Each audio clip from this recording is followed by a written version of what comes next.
Les podcasts de la paillette. Découvrez l'une des rencontres du Festival des médias indés qui s'est tenu les 11 et 12 avril 2026 à Rennes. Bonne écoute.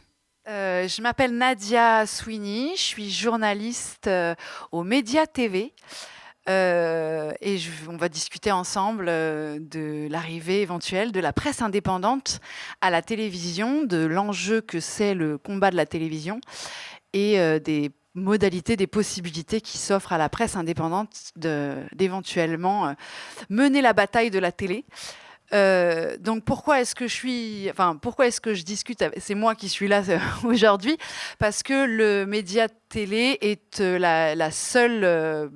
le seul média indépendant qui aujourd'hui mène concrètement cette bataille de la télévision.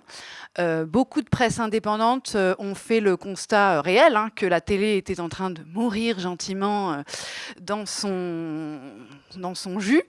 Mais la réalité, c'est que il y a quand même, avant qu'elle meure complètement vraiment, il y a quand même, je pense que tout le monde l'a bien constaté, un enjeu très fort d'hyperpolitisation et d'hyperpolitisation de certaines chaînes de télévision et de gros groupes qui ont racheté des chaînes de télé et qui diffusent par ce biais des idéologies et des biais d'information particulièrement orientés, notamment à l'extrême droite. On ne va pas tourner autour du pot. Et que l'immense majorité des chaînes de télé aujourd'hui appartiennent à des grands groupes industriels. Et que ça correspond quand même encore à presque la moitié de la population française qui continue de s'informer quasiment exclusivement par la télé. Puisque la télé est souvent l'invité du bout de table à la maison et vers l'instrument vers lequel le foyer se tourne, notamment vous voyez, dans un salon. On est en général, le canapé est autour de la télé. La télé reste donc un objet omniprésent dans la vie familiale des Français et présent au cœur de leur foyer. Et donc, il nous a paru important de mener la bataille de l'arrivée de la presse indépendante à la télévision. Aujourd'hui, les chaînes qui existent sont des chaînes qui appartiennent soit à l'État, donc le service public, soit des chaînes qui appartiennent à des grands groupes industriels, voire à des milliardaires. Et voilà. Et l'idée donc de ce combat, il est sur plusieurs volets, puisque les box aujourd'hui constituent aussi un moyen d'obtenir la télévision. Donc, nous menons le combat pour avoir des canaux auprès des box, mais il y a le service public de la diffusion, la TNT, qui permet à tous les Français d'avoir accès à un certain nombre d'une vingtaine de chaînes gratuitement, quel que soit l'endroit où vous vous trouvez en France. Ce canal TNT, on a essayé, nous, le média, de déposer... On n'a pas essayé, on a déposé un dossier, on a fait tout un processus pour obtenir un canal TNT il y a 2 ans. Je ne sais pas si vous avez à peu près... Et on est passé en commission, on a été reçu et auditionné pendant 1h30 après avoir déposé un dossier très complexe. Et si vous voulez des détails sur ce dossier, je vous en donnerai. Et on a été retoqué. Et ils ont donné les 2 canaux qu'ils avaient ouverts à Ouest France et à Réel TV, qui est en fait une émanation des médias Caroline Fourest et compagnie. Donc, qui reste une orientation qu'on considère très politique aussi. Voilà, en gros. De toute façon, ils n'ont pas encore vu le jour parce que c'est extrêmement compliqué. Et je vous expliquerai peut-être... En fait, pour obtenir la possibilité de diffuser sur un canal TNT national, budgétairement, c'est 5 millions d'euros par an, juste pour pouvoir, pour que votre signal, le signal que vous émettez, puisse arriver dans la télévision des Français. Juste ça, c'est déjà un budget de 5 millions d'euros par an. Donc vous partez avec un budget de fonctionnement à moins 5 millions chaque année, juste pour ce droit-là. Ce qui fait qu'évidemment, les seuls qui peuvent réellement tenir, ce sont les multimillionnaires ou les milliardaires. C'est très réaliste et pragmatique. Donc on s'est... on n'a pas eu les canaux nationaux et là, on lance, le 16 avril, on va déposer une candidature pour obtenir un canal TNT régional Île-de-France puisqu'il s'ouvre un canal BFM Paris ayant quitté ayant raccroché, parce qu'ils étaient trop en concurrence avec BFM National, d'où notre logique à se dire, eh ben nous, on va prendre leur place puisqu'ils sont en concurrence avec eux-mêmes. L'idée est donc de se dire, si c'est national, allons-y. Et donc, on dépose une candidature pour obtenir un canal TNT région Île-de-France, afin de pouvoir au moins diffuser gratuitement auprès de 12 millions de Français, puisque le bassin d'Île-de-France, c'est 12 millions de Français. Ça, c'est à peu près le projet du média en tant que coopérative, en tant qu'entreprise de presse. Dans le projet, et c'est là où les médias indés arrivent à la télé, on ouvre des partenariats avec le reste de la presse indépendante, puisque pour nous, l'idée d'obtenir ce canal, c'est pas juste pour nous tout seuls, le média. C'est pour pouvoir permettre à l'écosystème de la presse indépendante d'avoir un espace de diffusion auprès des Français qui peuvent avoir accès à la TNT de manière gratuite. Et donc, on monte des partenariats. On monte un partenariat, par exemple, avec une radio très connue qui fait de l'humour et qui est devenue le gauchistan de la place de la radio. On a des discussions avec la presse indépendante comme Street Press, Mediapart, Reporter, etc. S'il y a des représentants de médias ici, on est ouvert à toutes les propositions et l'idée étant d'ouvrir au maximum les espaces de diffusion et de pouvoir co-créer des contenus pour permettre à la presse indépendante d'arriver à la télévision. Voilà, c'est le petit speech que je pouvais vous faire. Je ne crois pas que j'ai oublié, je ne sais pas si j'ai oublié des choses. Peut-être que l'idée, alors c'est comme je suis toute seule pour cette discussion, c'est de vous donner aussi la parole pour que vous puissiez soit dire ce que vous voulez dire, poser vos questions si vous en avez, et interagir tous ensemble sur cette question de la télévision et de le combat de la presse indépendante à la télévision. Juste s'il y a des questions, il va falloir parler dans le micro. Est-ce qu'il y a des questions comme ça? Ok, nickel. Oui, merci. Je découvre l'existence de TNT régional. Ça veut dire qu'il y en a dans toutes les régions et potentiellement on pourrait imaginer un canal TNT Bretagne. Vous n'avez pas France 3 ? Si, France 3 oui, Régions. France 3 Régions est un canal TNT régional. Il n'y a pas d'appel d'offres pour libérer parce qu'il reste des canaux disponibles? Alors ça, il faut regarder avec l'Arcom, parce que c'est toujours l'Arcom qui gère les canaux TNT et nationaux et régionaux. J'avoue que je ne sais pas s'il y a des ouvertures de canaux sur la région Bretagne. Mais en fait, c'est souvent quand... c'est des remises en question, soit temporalisées, c'est-à-dire que vous signez un contrat, par exemple, de 5 ans avec l'Arcom, et donc 5 ans, vous devez refaire, votre canal est remis en cause. Ça, c'est ce qui se passe au niveau national.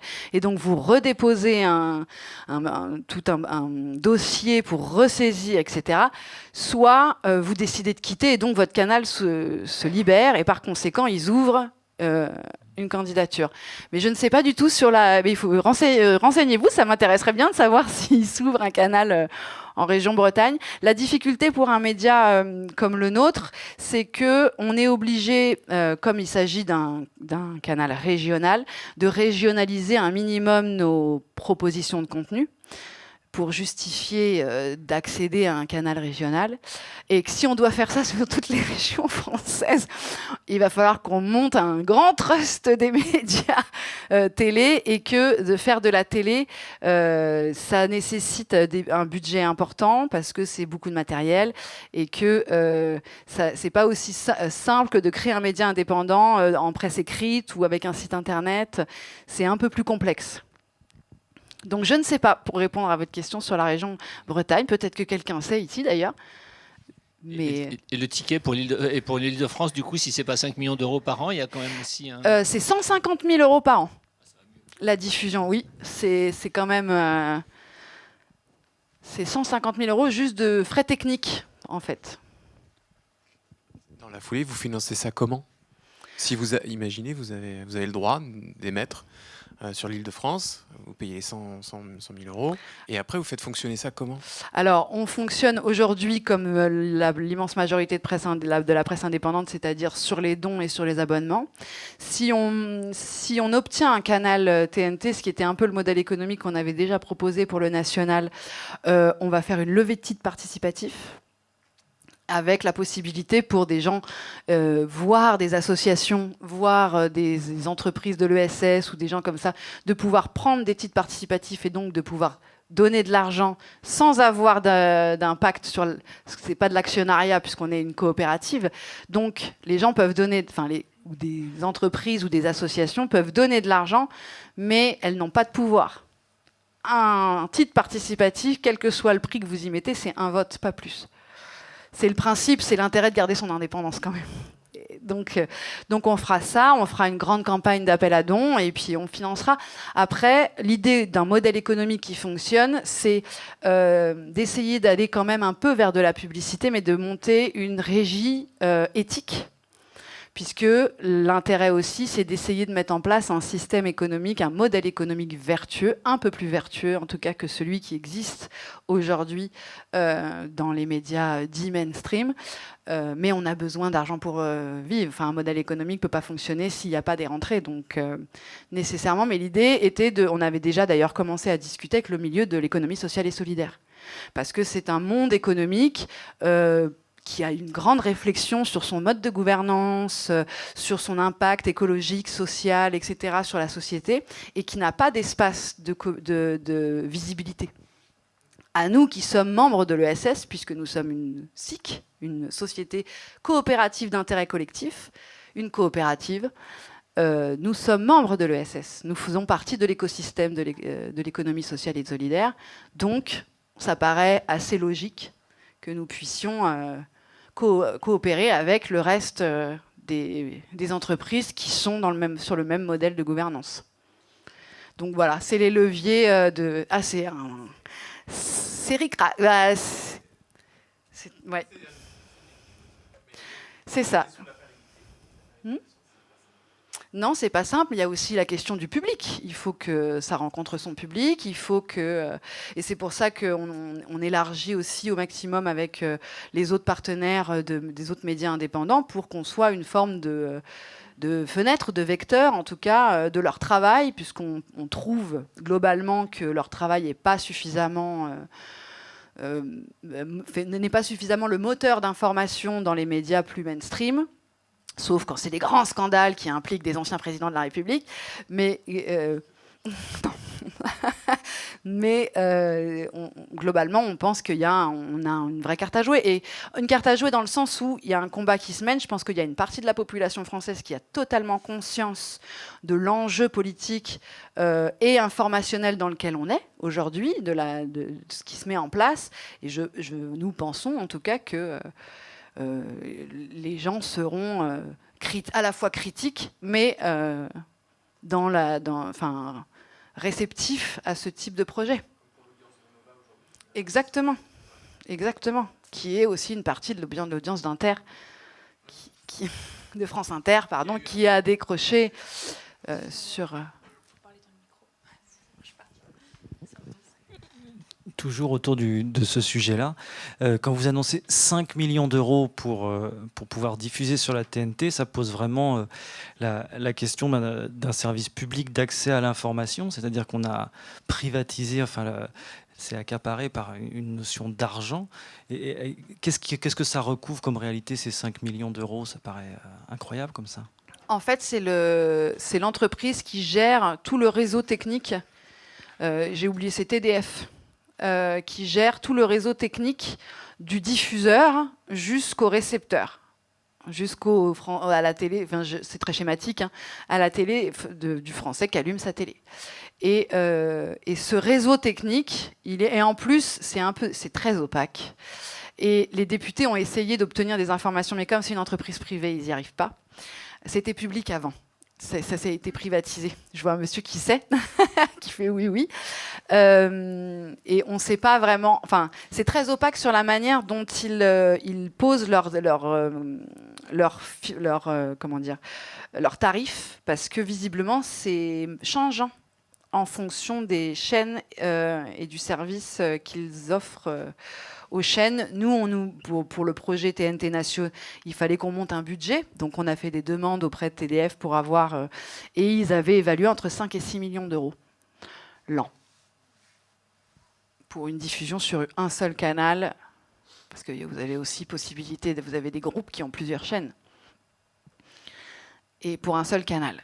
Et donc, oui, ça pose la question du fait qu'il faut être multimillionnaire pour pouvoir diffuser... en TNT, alors que c'est censé être un service public. Et donc, il se pose entre eux. Mais de la même manière que les box, il se pose entre le français, le citoyen, et la TNT qui est censée offrir un canal gratuit, donc un service public, une entreprise privée qui va capter des fonds et qui va mettre une forme d'entonnoir aux entreprises ou aux entreprises médiatiques qui voudraient accéder à la diffusion sur un canal censé être gratuit et de service public. De la même manière que les box. Nous, par exemple, donc on diffuse déjà sur le canal Free et sur Orange depuis récemment, mais Bouygues et SFR ne veulent pas entendre parler de nous. Mais on a un accord avec l'Arcom, parce que pour pouvoir diffuser, on doit passer une convention avec l'Arcom. On a signé une convention avec l'Arcom. Donc, officiellement, on est une chaîne d'information politique et générale. Sauf qu'on est diffusé que sur 2 box sur 4. Parce que l'entreprise privée, soit fait comme si on n'existait pas, soit nous dit non, ça ne nous intéresse pas. Commercialement, ça ne nous intéresse pas de vous mettre dans nos bouquets. Malgré le fait qu'on ait signé une convention. Donc il y a aussi cette mécanique de poser une entreprise privée entre une décision d'une administration publique et une coopérative comme nous, médiatique, qui voulons diffuser une information d'intérêt général. Mais effectivement. Est-ce qu'il y a d'autres questions? Sinon, moi, j'en ai. Vas-y, je ne te vois pas, mais je crois qu'il y a une main qui se lève. Oui. Quelle considération vous avez pour l'Arcom, sachant qu'ils n'ont aucune répression pour tous les médias qui peuvent dire des extravagances tous les jours comme CNews ou TPMP? Quelle considération? Alors, le président de l'Arcom est quelqu'un qui est nommé par le président de la République.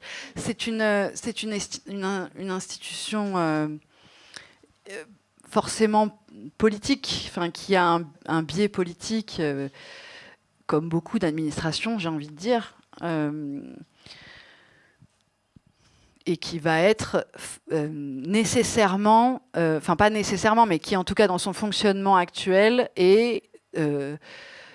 alors je ne connais pas suffisamment les individus à l'intérieur de l'Arcom pour connaître les bras de fer éventuels qu'il y a entre certains membres, etc. Le fait est ils sont inutiles, inutiles, c'est-à-dire qu'ils sont censés être le gendarme de la télé. Bah non, mais on va dire les choses telles qu'elles sont. Ils sont censés être le gendarme de la télévision. Et chaque jour qui passe, on entend se disent des choses absolument lunaires, effectivement, sur CNews. Et pas que, et qui ne trouvent aucune, très peu de répression finalement. Alors ils ont enlevé C8, voilà. Non, mais c'est vrai, c'est ce qu'ils ont, c'est un peu le truc. On a enlevé Hanouna pour qu'il réapparaisse, boum, chez Europe 1. Bon, finalement, je crois que j'ai la même appréciation que vous. Je constate que c'est une administration qui a visiblement beaucoup de pouvoir, mais qui ne l'utilise pas contre tout le monde.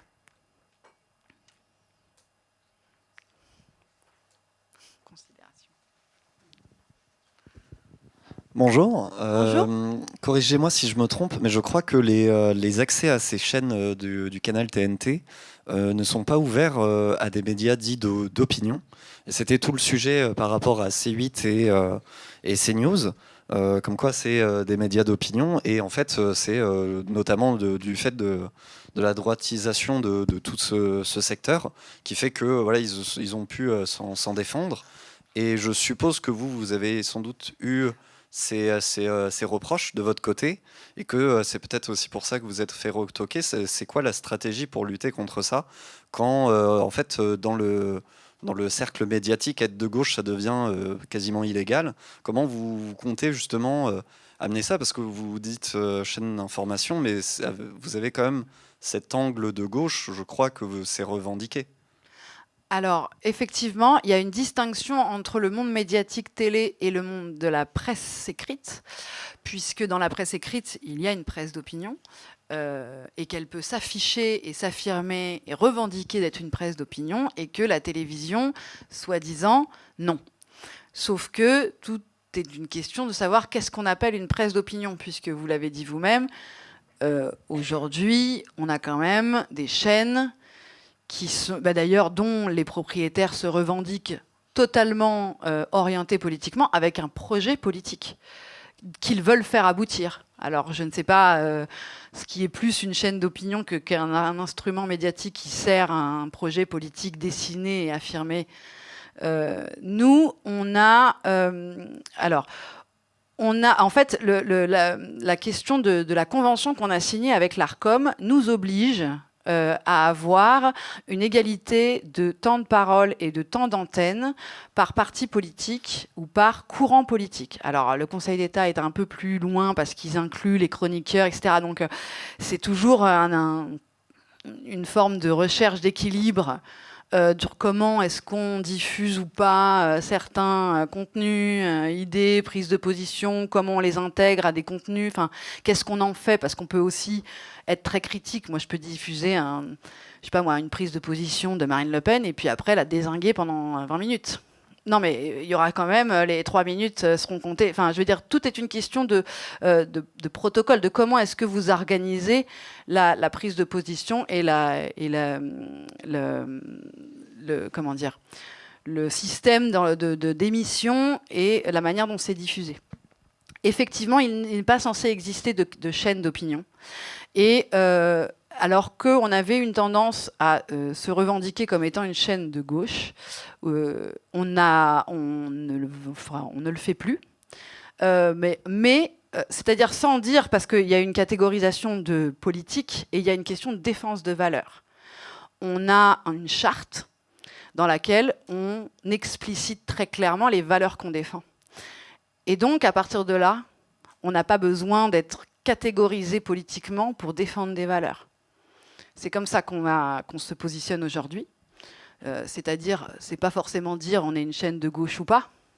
C'est qu'on est une chaîne anti-raciste, féministe, qui défendons une vision humaniste. Enfin, on est plus, ce qui est quand même, entre parenthèses, c'était quand même la base de l'idéal journalistique, c'est d'aller quand même porter la voix de ceux qui n'en ont pas, ou en tout cas faire émerger des sujets aussi, bon, plus qu'une information descendante, comme maintenant c'est un peu plus le cas.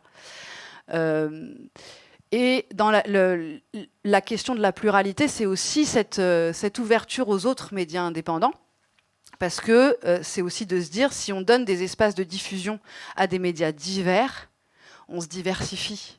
Et on ouvre aussi notre champ. Voilà, on la joue comme ça. À savoir, maintenant, de gauche, pas de gauche, on a toujours dit qu'on venait d'un idéal de gauche et qu'on s'ouvrait sur le reste de la société française. Aujourd'hui, il est bien dommage que l'humanisme ne soit défendu que par la gauche. C'est surtout comme ça, à mon sens, hein, mais ça, c'est très personnel. Voilà, je ne sais pas si j'ai vraiment répondu à votre question. D'autres questions ? Vous pouvez aussi parler entre vous. Enfin, vous pouvez aussi répondre ou avoir pas forcément des questions, mais peut-être des réflexions. Oui, si vous en avez, levez la main pour le micro, parce que c'est enregistré. Et toi, tu avais des questions ? Oui, j'avais des questions. Déjà, je ne savais pas que vous étiez déjà une chaîne de télévision. En fait, c'est une question un peu basique, mais ça ressemble à quoi une chaîne d'information de télévision en continu qui est pas de gauche, mais qui est féministe, antiraciste, antifasciste. Concrètement, c'est de l'information en continu quand même. C'est quoi comme type de programme ? Alors, on ne fait pas d'information continue, parce qu'on n'est pas, d'ailleurs, ni CNews, ni LCI, on ne fait pas d'info continue. Puisque l'idée quand même, ça c'était quand même la base de l'émergence d'une télé, c'était de se dire on veut prendre un peu plus de temps que d'être dans l'immédiateté parce qu'on constate que l'immédiateté, ça fait faire des conneries à plein de gens. Non, mais cette quête d'espèce de hard news permanent, c'est pas bon pour la qualité de l'info. Donc on essaye, mais après le monde médiatique est ce qu'il est, donc c'est compliqué, c'est un exercice d'essayer de rester dedans tout en étant un peu à l'extérieur. Donc on ne fait pas d'infos continues. On a des programmes, alors pas mal de plateaux parce que c'est ce qui coûte moins cher et qu'on a une contrainte budgétaire. On fait pas mal de reportages aussi, des reportages dans les quartiers populaires, des reportages qu'on estime être un peu sous-traités par le reste du monde médiatique. Ça ressemble à des plateaux où on va avoir des personnes qui viennent parler, qui ont le temps. On fait des débats, des trucs au long cours. On a, par exemple, un nouveau format qui est un peu sur le modèle, alors c'est pas le fond, mais sur le modèle un peu Thinkerview, c'est-à-dire le fauteuil où il y a quelqu'un qui vient et qui raconte un peu son histoire. Là, on a eu Edoui Plenel, on a des personnalités qui viennent comme ça pour raconter à la fois leur parcours, ce qu'elles pensent, on va questionner, qu'elle a le temps, elle n'est pas poussée dans ses retranchements, et donc ça peut permettre aussi à tout un chacun d'avoir l'espace de s'exprimer.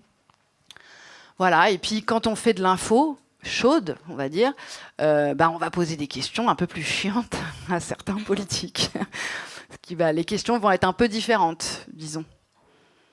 Ce qui est peut-être parfois un peu plus gênante. On se fait recaler dans les points presse du gouvernement, on enquiquine sur les questions de génocide, sur des questions comme ça. C'est surtout, c'est sur différents types de pratiques en fait que on marque notre différence. Et en continu, je me suis mal exprimée, je parlais plutôt du fait que c'est 24 heures sur 24, voilà. Et ça représente des contraintes budgétaires et en termes de temps, de salaire, de salariat et tout. C'était votre projet dès le départ ou c'est quelque chose que vous avez dû monter après ? Le projet télé, il est arrivé très vite parce qu'on a fait le constat que tout le monde fait aujourd'hui. Le 24/7, on fait comme tous, on fait de la rediff. Je ne sais pas si vous vous souvenez, alors peut-être les anciens un peu comme moi, Arte, à une époque, ils mettaient des moutons le soir, à partir de 21h, on voyait des moutons, c'était fini, il n'y avait plus de diff, et ils mettaient des moutons qui sautaient sur le mouton devant, parce qu'il fallait aller se coucher. Arte, c'est fini. Donc, on trouve des subterfuges comme ça pour tenir une antenne, évidemment qu'il y a beaucoup de rediffusion, parce que nous, aux médias, on est 25 équivalents temps plein. C'est pas beaucoup. Pour faire technicien compris, c'est pas que des journalistes, donc c'est pas beaucoup, mais c'est la contrainte économique d'un média indépendant avec un budget très serré, et on essaye quand même c'est aussi l'idée, c'est qu'on est une petite équipe et par conséquent avoir des espaces de contenu qui sont faits par les autres, c'est aussi une manière de mutualiser. En fait, ça répond à plusieurs logiques. Mais donc, on fait beaucoup de rediff. Et on a un direct par jour. On fait un 20h par jour, en fait. Enfin, on le fait à 19h, mais c'est quand même... c'est le journal du soir. Je voulais juste témoigner que souvent, je fais ma vaisselle en écoutant le média et ma vaisselle est plus propre après. Donc, je veux tous vous encourager à le faire. Alors là, si on est plus propre...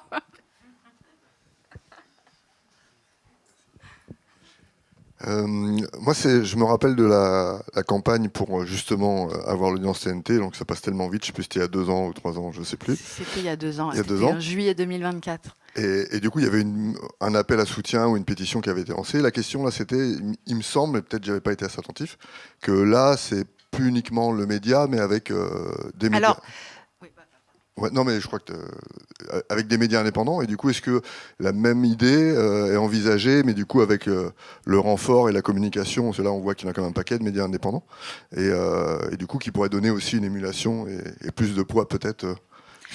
Le projet national incluait déjà des rapprochements médiatiques qu'on avait commencé à mettre, enfin qu'on avait commencé à discuter, c'est-à-dire on n'avait pas discuté sur le côté pratico-pratique, mais on avait été démarcher plusieurs médias qui sur le principe étaient tout à fait d'accord, comme Mediapart par exemple, Reporter, Politis. Et donc en fait c'est la même chose, mais au niveau, c'est juste que le canal est un canal officiellement régional. Mais le projet veut toujours être une plateforme pour pouvoir faire émerger, monter et diffuser au plus grand nombre la presse indé. Pas d'extrême droite, mais elle n'existe pas. Elle n'est jamais vraiment indé. Mais donc en fait, c'est juste que pour un canal régional, il y a moins de pataquès parce qu'il y avait la question, ce qui avait beaucoup été médiatisé, c'était la question de C8, puisqu'il s'agissait de attention, le groupe Canal+, comment le groupe Canal+ va gérer la remise en question des chaînes, etc. Et c'était beaucoup ça. Et nous, on est arrivé un peu en disant oui, mais nous, on existe. Mais en fait, le gros médiatique était beaucoup plus sur Hanouna et C8 que sur nous. Mais là, on dépose notre candidature le 16 avril. Enfin, la date limite, c'est le 16. Donc, c'est jeudi. Mais on communiquera largement, parce qu'on va avoir une audition. En fait, là, on dépose le projet en papier, si je puis dire. Et après, on va être auditionné. Et ça met à peu près 1 mois entre le moment où on dépose notre candidature et le moment où on va être auditionné. Donc, on va communiquer. On va appeler à soutien, on va faire tout un pataquès médiatique autour du canal TNT. En plus, on a, je pense, de mon point de vue, de grandes chances, en tout cas, on est quand même... D'ailleurs, ils nous attendent au tournant. Enfin, ils nous attendent tout court, mais... c'est que quand on avait fait l'audition du canal national il y a 2 ans, il y avait un des membres de la commission de l'ARCOM qui nous avait dit « Mais pourquoi vous ne commencez pas par la région Île-de-France ?» Donc là, on va arriver en leur disant « Bah voilà, on vous a pris au mot. Vous nous avez dit il y a 2 ans qu'il serait peut-être intelligent de commencer par la première marche, le canal Île-de-France. Nous voilà. » Donc bon, il serait quand même très malvenu de ne pas nous le donner. Mais tout est possible. Oui, je me relève juste pour vous. J'avais, à l'époque de l'attribution des chaînes C8 et compagnie, moi je suis toujours un peu utopiste, rêvé que Ouest France vous propose par exemple un créneau d'1 heure par jour. Voilà, mais je sens qu'il y a une telle concurrence dans ce milieu-là qu'on ne peut pas imaginer qu'ils fassent un marchepied pour un futur concurrent global. Est-ce que... Alors, la grosse difficulté de Ouest France, c'est qu'ils ne font pas de télé. C'est pas leur cœur de... à la base, c'est quand même pas une télé. Que faire de la télé, c'est pas si simple. D'ailleurs, ils ont beaucoup de mal et c'est même pas sûr que leur chaîne aboutisse et qu'en plus, la majorité de leurs salariés voulaient pas. Donc, je sais pas trop comment ça va aboutir leur projet parce que... Oui, mais alors j'ai pas regardé exactement ce que ça valait en termes de contenu. Je sais pas si c'est diffusé déjà. C'est diffusé et alors, ça donne quoi ?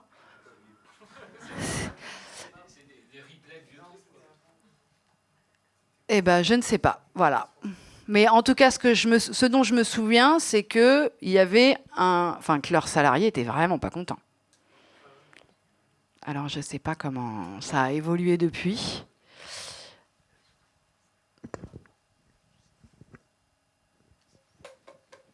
Justement, pour rebondir sur Ouest France, si à Ouest France, personne n'avait vraiment envie, qu'ils ont un projet qui n'a pas l'air de tenir debout, mais que vous aviez un projet qui avait clairement l'air de tenir la route, c'est quoi les critères qui ont fait que vous n'avez pas pu avoir le... Je vous donne le numéro de l'ARCOM et puis vous les appelez.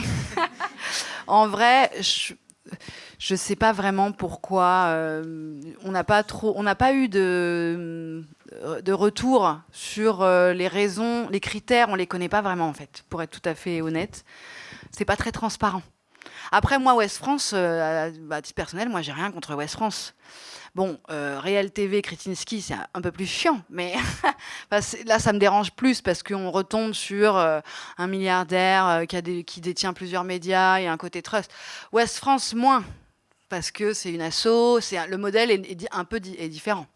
Bon, après, ça reste une famille qui tient, mais c'est un peu différent quand même. Enfin, je fais une distinction, en tout cas.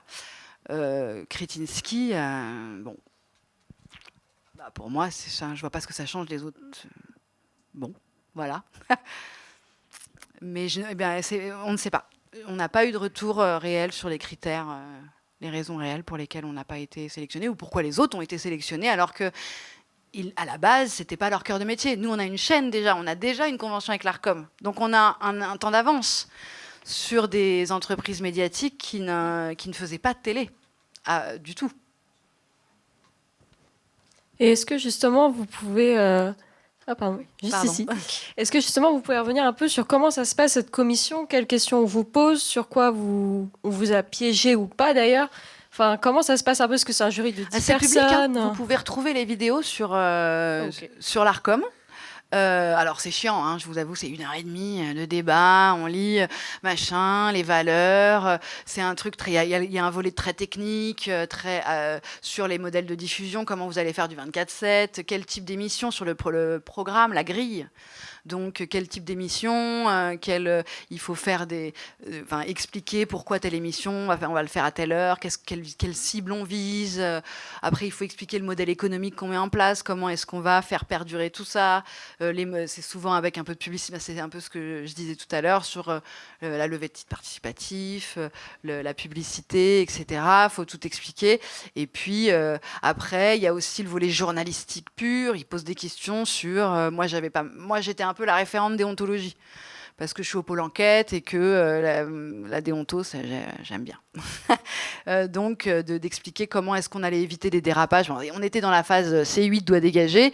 Donc, tout à coup, l'Arcom se disait, oui, il faut qu'ils mettent en place des points déontologie, comment est-ce qu'ils vont faire, machin. Et donc, on avait imaginé des processus pour pouvoir gérer notamment les directs, parce qu'en fait, les gens peuvent dire des choses. En fait, le direct, c'est vraiment l'espace où ça peut merder, parce que les gens peuvent dire des énormités, et le journaliste, pas forcément tout de suite capter, comprendre. Enfin, c'est un vrai exercice de gérer un débat, en fait. Déjà, avec des gens qui disent des trucs parfois nuls, voire pire, en fait.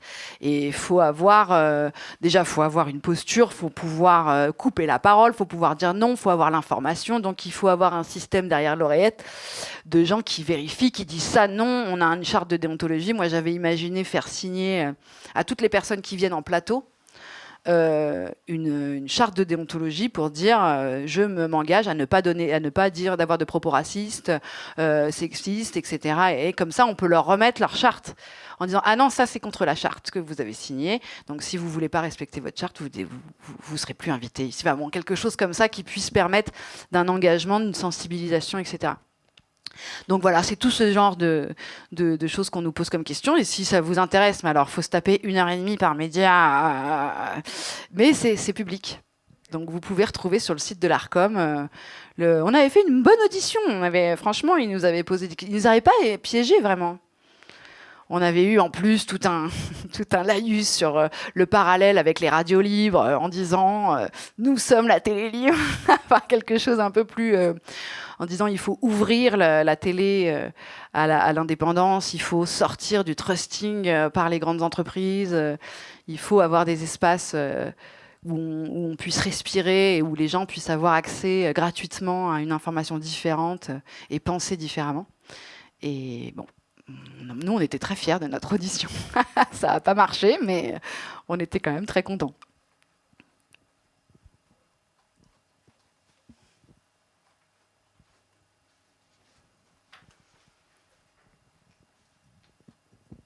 Bonjour, en fait j'avais une question concernant votre cible, justement, qui est votre cible.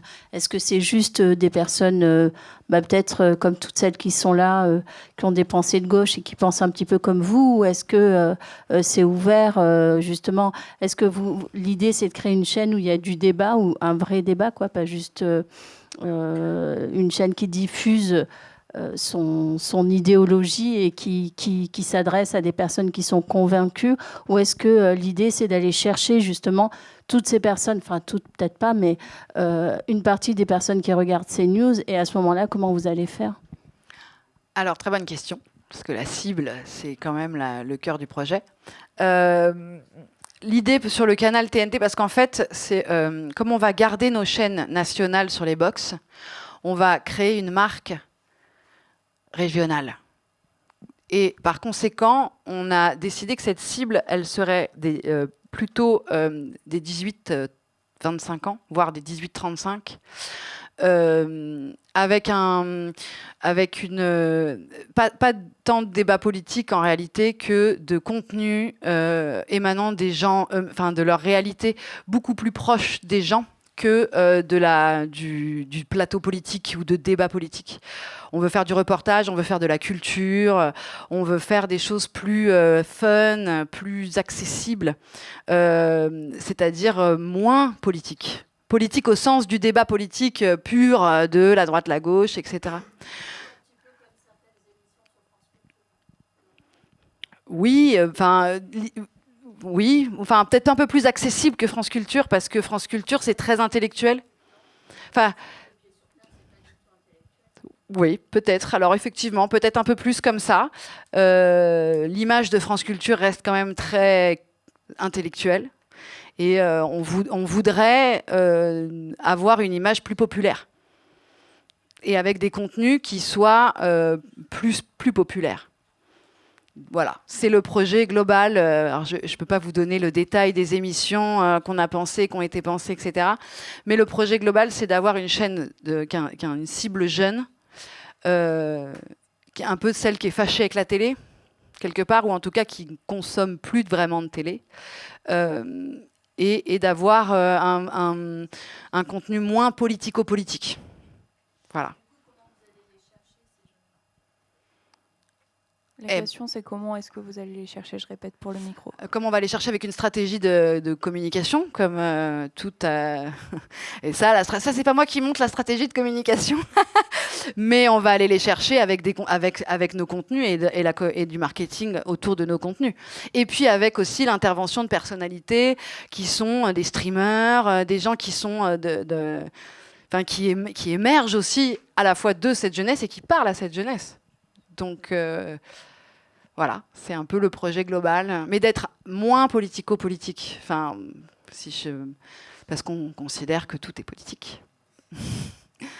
Et de faire plus de contenu accessible au sens vaste, c'est-à-dire qui peut intéresser des gens qui ne s'intéressent pas forcément à la politique, en réalité. Voilà.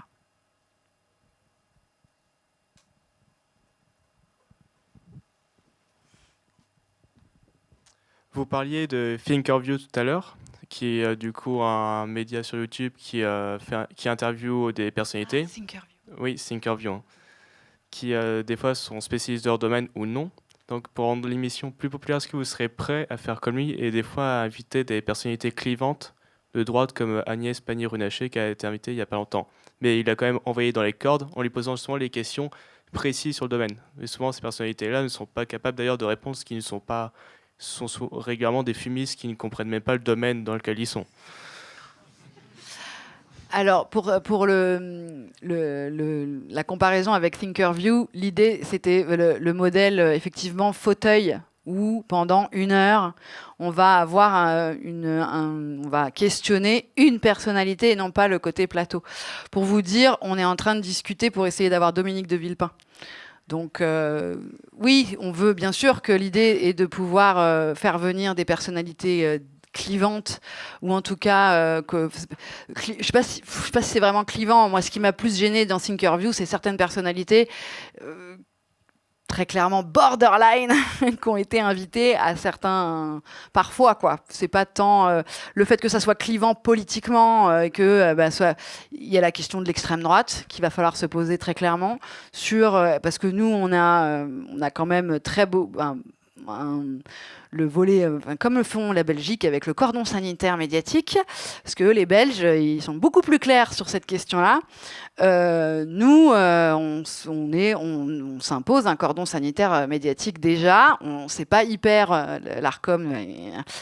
On diffuse leurs prises de position différemment, avec des modalités différentes. Mais je me vois mal inviter en plateau, Marine Le Pen pour lui parler de ses chatons, vous voyez.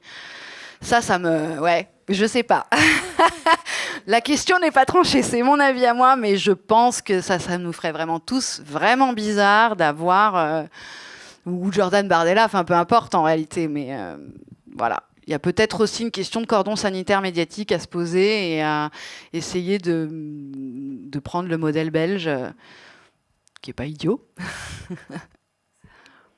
C'est un cordon sanitaire médiatique, c'est-à-dire que les médias se sont accordés, globalement, pour refuser de recevoir et de donner trop la parole à l'extrême droite belge. Justement sur ce cordon sanitaire, lors des périodes d'élection, il me semble qu'il y a un temps à respecter. Pas que pendant les élections, oui. Oui, c'est ça. Et comment est-ce que vous feriez du coup pour l'extrême droite avec ce cordon sanitaire? Alors, cordon sanitaire, c'est moi qui le dis. Hein. Je m'engage. Non, mais ça, c'est une réflexion parce qu'on se pose tous la question de savoir comment on traite l'extrême droite, politiquement, j'entends. Parce qu'elle fait un score énorme en France et que c'est un acteur politique majeur de la France, qu'on le veuille ou non. Donc, il y a la question de savoir quel est le rôle des médias là-dedans est important. C'est sûr, du coup, comment est-ce que on prend en compte cette réalité sans l'alimenter? Nous, ce qu'on fait, on respecte parce qu'on fait on fait un décompte du temps de parole, etc. Et c'est pour ça il y a une mise en place de façon de faire, parce que ce qui compte, c'est pas qu'elle soit en plateau, la personne, forcément, c'est que soient diffusées des prises de parole de cette personne. Donc la question c'est le module, comment vous faites diffuser cette prise de parole? Si à partir du moment où vous avez des gens qui peuvent expliquer l'histoire de l'extrême droite, pourquoi est-ce qu'un tel se positionne comme ça, qu'est-ce que ça veut dire dans l'histoire politique de la France d'avoir une personne qui cite Pétain, des choses comme ça reste le fait que la personne s'exprime, mais on contextualise, on explique, il y a un débat. Donc, le temps qu'elle parle va être pris en considération. Après, tout reste à savoir quel est le module qu'on met en place, le dispositif qu'on met en place autour de cette prise de parole. C'est ça qui va être exigeant. Qui doit être exigeant, d'ailleurs. Qui devrait. Est-ce qu'il y a une toute dernière question ?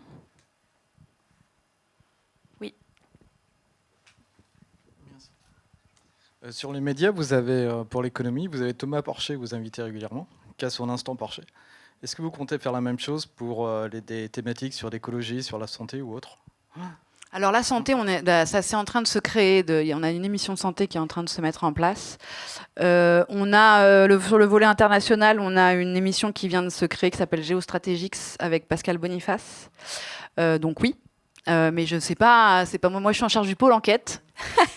Mais on veut thématiser plusieurs types d'émissions comme ça, parce que Thomas Porcher, ça fonctionne assez bien, et qu'en plus, c'est intéressant.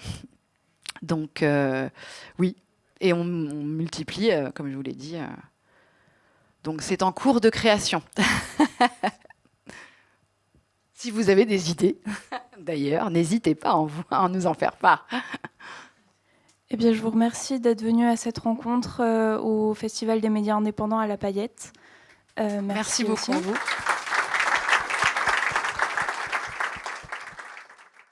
Un grand merci aux médias pour la qualité et la richesse de leurs échanges. Rendez-vous sur la-paillette.net pour découvrir les autres rencontres du Festival des médias indés 2026 de Rennes.